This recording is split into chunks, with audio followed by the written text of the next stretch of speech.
मुंड्यान फिंड्यान त्यांच्या बायकोवर शिव्या दिल्या, त्यांच्या मुलीवर शिव्या दिल्या, त्यांच्या आईवर शिव्या दिल्यात.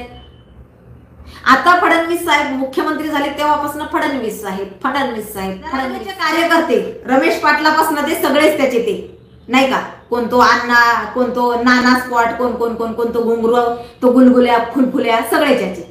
मग हे याचे कार्यकर्ते ना.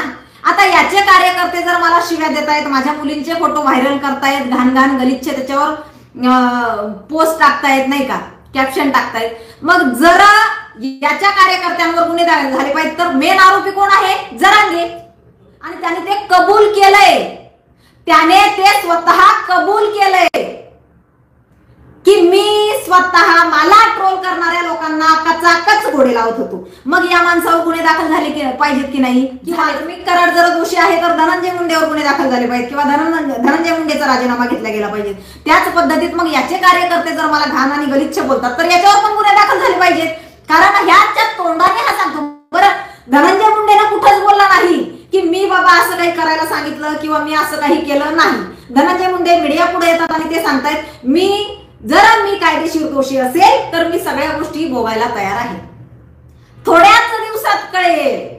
जे मला धमक्या, जे मला ब्लॅकमेलिंग, जे मला बदनाम करण्यासाठी टोळी, मग त्यात काही महिला पण आहेत, सगळ्यांवर कारवाई होणार. सुट्टी कुणालाच. सायबर क्राईमचे मी सुद्धा अर्ज दिलेले आहेत की सायबर क्राईमचे जे कलम आहेत ना किंवा त्याचे काही कायदे आहेत ना ते कडक करा. सायबर क्राईम कडक नसल्या कारणाने कुणीही उठतं काहीही. जय जिजाऊ, जय शिवराय, जय भीम, जय ज्योती, जय क्रांती. मी आपलीच संगीताताई वानखेडे आणि या बोलू जरा कसे आहात सर? मजेत ना? असायलाच हवे. काल मला वाटतं जवळजवळ 3 वाजेपर्यंत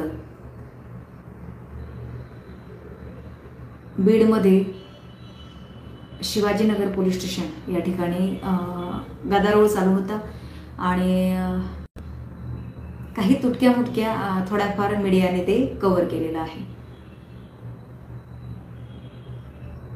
जरांगेने जे वक्तव्य केलेलं होतं मंत्री धनंजय मुंडे यांच्या बाबतीत, ते वक्तव्य त्याला भोवलेलं आहे, ते अंगलट आलेलं आहे आणि रात्री उशिरा का होईना त्याच्यावर गुन्हे दाखल झालेले आहेत.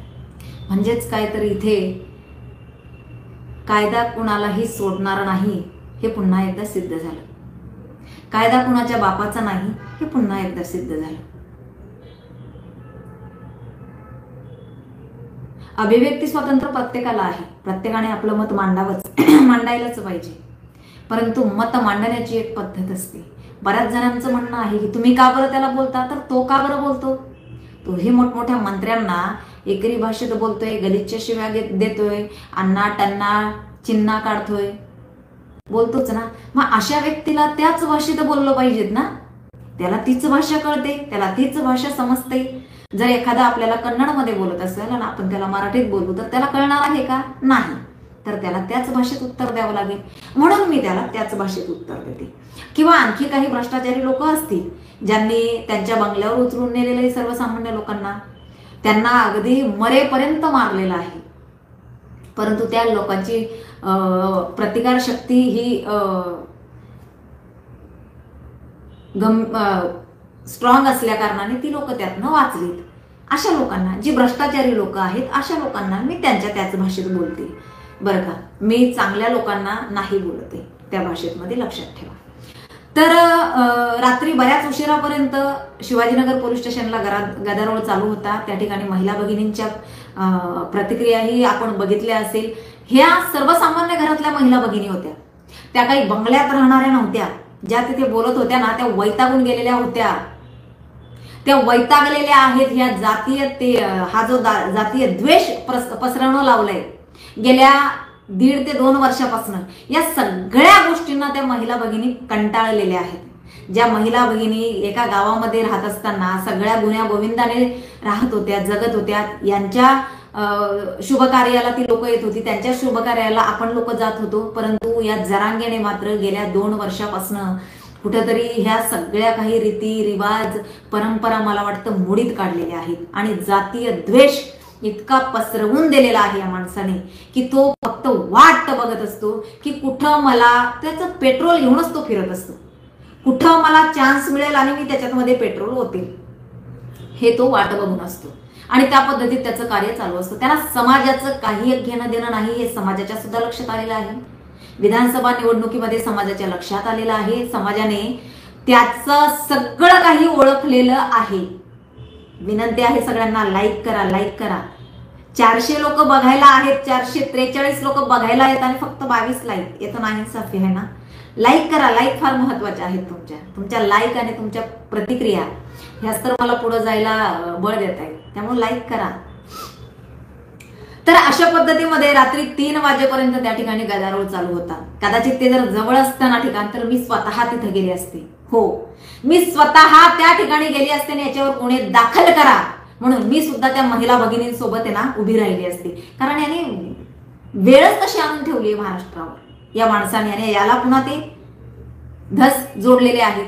म्हणजे काय करणं लावलंय तुम्ही, काय करणं लावलंय? नाही, तोपर्यंत जरांगे पाटील तुमचा आणि माझ्या भाषेमध्ये जरांगे, जोपर्यंत तो समाजाचं वाटोळं करणं सोडणार नाही, जोपर्यंत जाती जातीमध्ये द्वेष पसरवणं सोडणार नाही, तोपर्यंत मी त्याचा विषय सोडून अजिबात बोलणार नाही, अजिबात बोलणार नाही.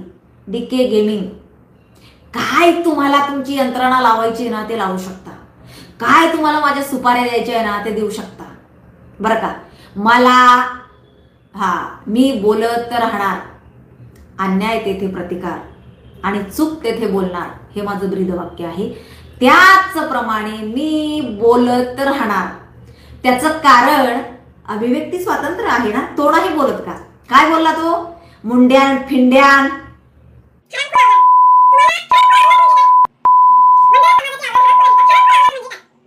याचा अर्थ काय?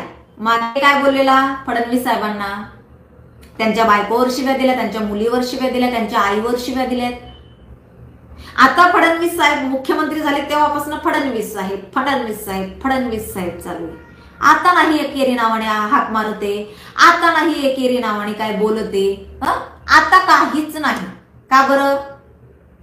आता कसा ठिकाणावर आला? तू तर म्हणायचा कुणाच्या बापाला भीत नाही मी, मग आताही तीच भाषा वापर, आताही तेच शब्द वापर. का वापरत नाही आता तू ती भाषा? का वापरत नाही आता तू ते शब्द? आता तुझ्या शब्दामध्ये का बरं तू बदल केलाय? कुठल्या कारणाने तू बदल केलाय? तुझ्या शब्दांमध्ये फार बदल झाला रे बाबा, खूप बदल केलाय तू तुझ्या शब्दांमध्ये. का?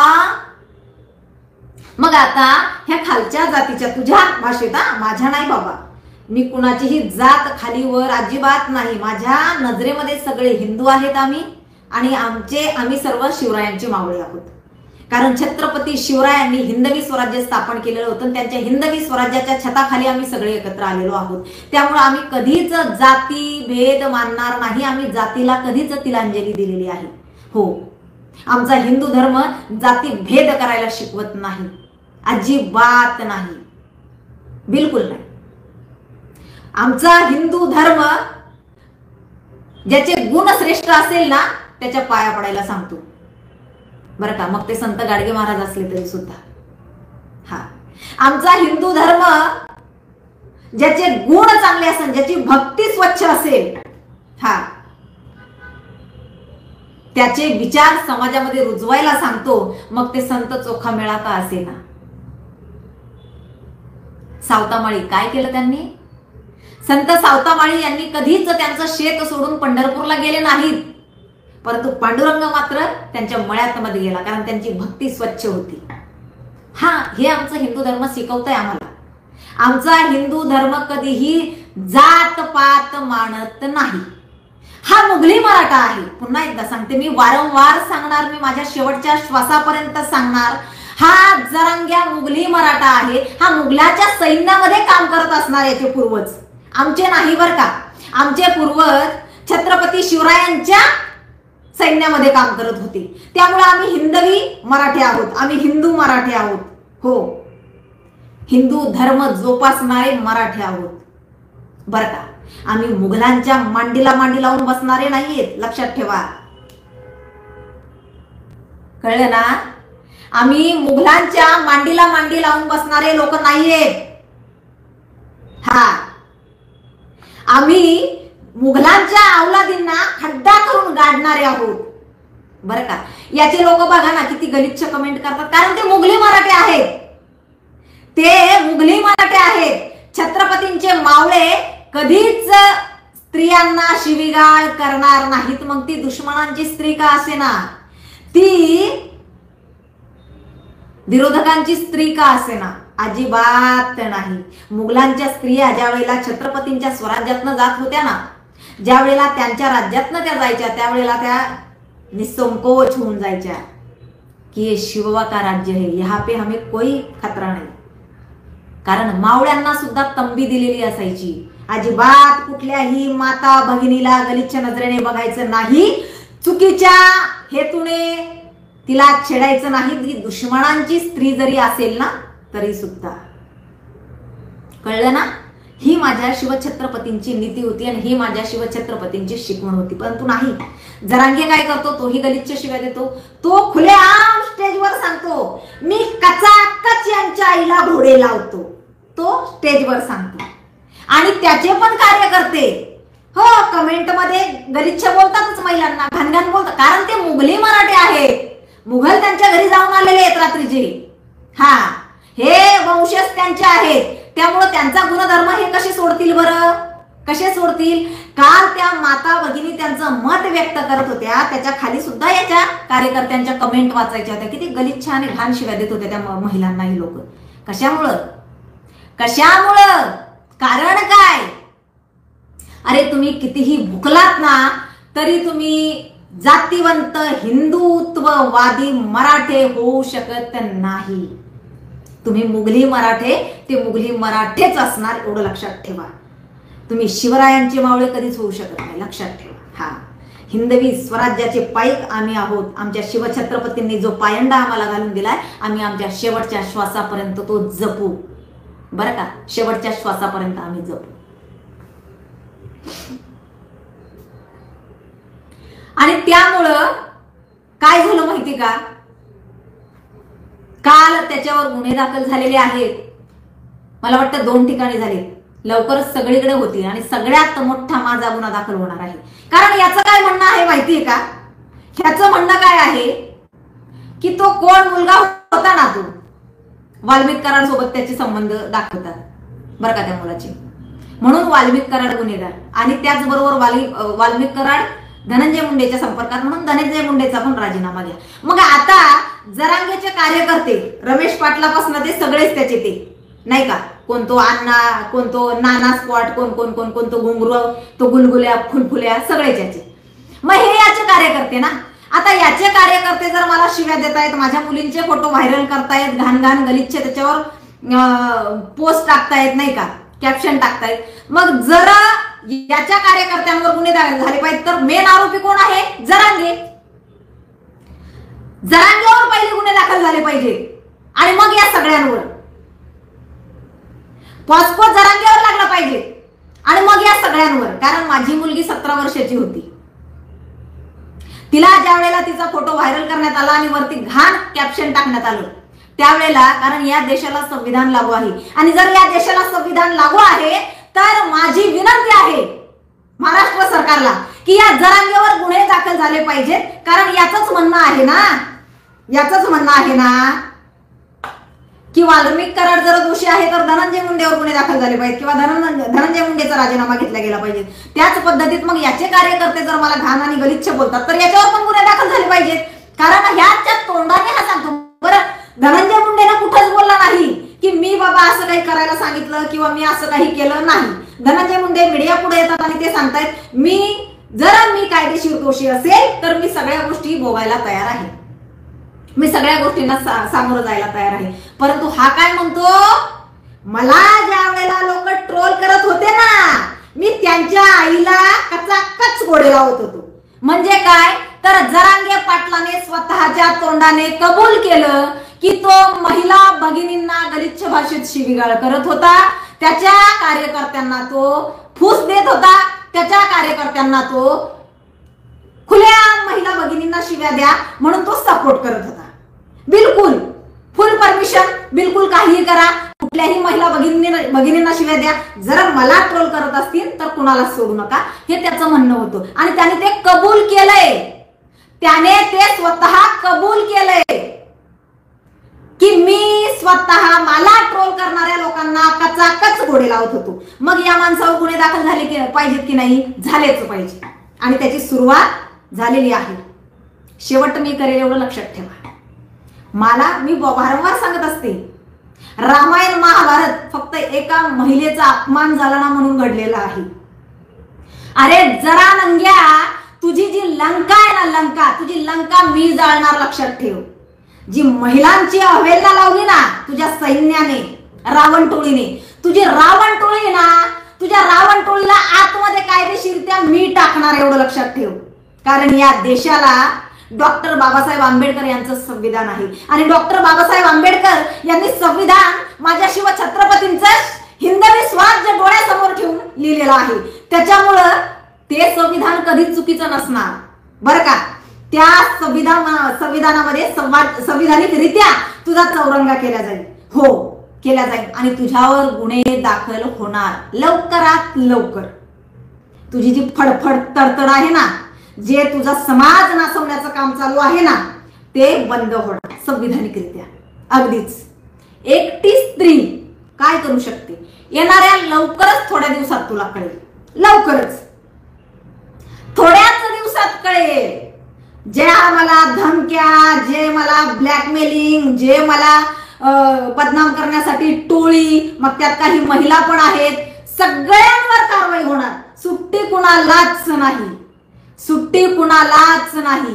माझ्या लेकींना बदनाम करण्यात आलं, मला बदनाम करण्यात आलं, आणि खुलेआम स्टेजवर उभं राहून परत पब्लिक समोर, मीडिया समोर सांगतोय की मी कचाकच यांच्या आईला घोडे लावत होतो. इथं सगळं क्लिअर होऊन जातं, इथं सगळं क्लिअर होतं. इथं आडेवेडे घ्यायची गरजच नाही. मला काय म्हणायचं, कोर्टाला अगदी याने प्रूफ दिलंय, हो मी कचाकच घोडे लावले, हे त्यांनी प्रूफ दिलंय कोर्टाला. आणखी काय हवं? आता फक्त याच्यावर रंगवायचं राहिलं. हो अर्ज तर मी दिलेले आहेत, स्थानिक पोलीस स्टेशनला, सीपी ऑफिसला, गृह मंत्रालयामध्ये सगळीकडे दिलेले आहेत अर्ज. आता तुम्ही लोकांनी जर याच्या गँगवर, या जरा नंग्याच्या गँगवर आणि जरा नंग्यावर गुन्हे दाखल केले नाहीत तर मी लवकरच थोड्याच दिवसांमध्ये, मला सुद्धा उपोषण करण्याचा अधिकार आहे ना. माझ्या जर मागण्या पूर्ण होत नसतील, माझ्यावर जर अन्याय होत असेल तर मलाही उपोषणाला बसण्याचा अधिकार आहे आणि मी लवकरच उपोषणाला बसणार आहे. बिलकुल, हा बिलकुल मी लवकरच उपोषणाला बसणार आहे. आणि तुमच्या महिला असतील, पुरुष असतील, कुणालाच नाही सोडल्या जाणार बरं का, कुणालाच नाही सोडल्या जाणार. कारण पुन्हा एकदा सांगते, माझ्या देशाला संविधान लागू आहे आणि संविधान कुणाच्या बापाला माफ करत नाही. हा मग काहीही करा, तुमचं काय कोण वाकडं करू शकतं ना हे लवकर कळेल. तुम्हाला भीती नाही ना संविधानाची तुम्हा लोकांना? त्याचे कार्यकर्ते इथं कमेंट करतायत की तुझं संविधान आमचं काही वाकडं करू शकत नाही. तर कळेल लवकर, तर कळेल लवकर संविधान तुमचं काय काय वाकडं करू शकतं ते, बरं का.